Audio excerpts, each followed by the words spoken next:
उद्धव ठाकरे का जो ये स्टेटमेंट है कि या मैं रहूंगा या फडणवीस रहेंगे, उसके पीछे का कारण, उसके पीछे का मतलब क्या हुआ? इसका मतलब है कि अब ऑल आउट वॉर की तरफ जा रहा है।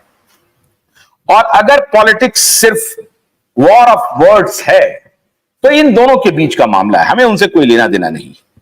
हमें तो सिर्फ यह चाहिए कि इतना बड़ा जो मिसकैरेज ऑफ जस्टिस हो रहा है, इसको हम किसी भी सूरत में छोड़ने वाले नहीं हैं।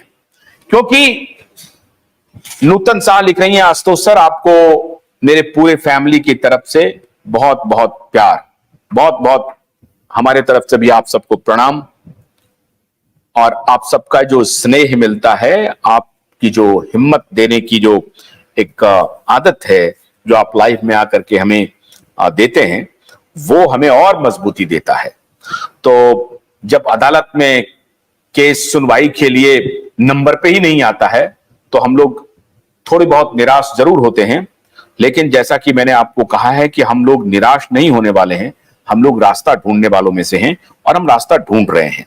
और अभी आपको बताएंगे नीलेश जी स्वयं कि ये रास्ता हमने कैसे ढूंढा है और किस प्रकार से हम इसमें गुनहगारों को in the court, in the law उनको लेकर के आएंगे, किसी भी सूरत में आएंगे। बीजेपी इस मामले में भी पॉलिटिक्स का इस मामले में भी पॉलिटिक्स करना चाहती है, न्याय नहीं दिला सकती। क्या महाराष्ट्र विधानसभा हार जाएंगे? बिल्कुल ठीक कह रहे हैं।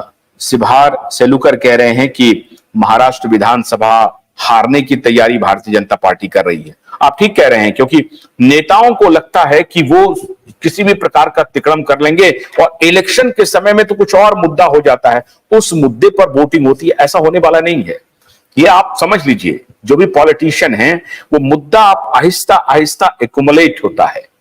5 दिन पहले कौन सा मुद्दा था, फिर 5 दिन पहले कौन सा मुद्दा था, और फिर वो सारे मुद्दे जब एक साथ जुड़ते हैं, फिर ओपिनियन बनता है कि किस पार्टी के पक्ष में मतदान देना चाहिए, करना चाहिए, और किस पार्टी के विरोध में खड़ा होना चाहिए। तो ये जो ओपिनियन बनने का जो कारण है, आप दे रहे हैं। और किसी भी सूरत में आप ये सोच रहे हैं कि इलेक्शन के समय में हम कुछ और मुद्दों पर चले जाएंगे और ये मुद्दा गौण हो जाएगा, ऐसा नहीं होने वाला है।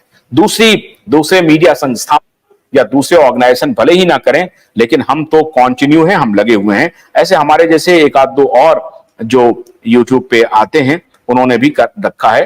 नीलेश जी आ गए हैं, बहुत स्वागत है नीलेश जी आपका। बड़ी बेसब्री से दर्शक इंतजार कर रहे हैं। और पहला सवाल नीलेश जी आपसे, उस दिन का अगर थोड़ा सा वर्णन कर दें कि उस दिन कोर्ट में क्या क्या हुआ। उस दिन भोलानाथ के 2-in-1 बैटरी ऑपरेटेड हार्वेस्टर कम ब्रश कटर के साथ ट्रॉली अतिरिक्त लागत पर उपलब्ध है।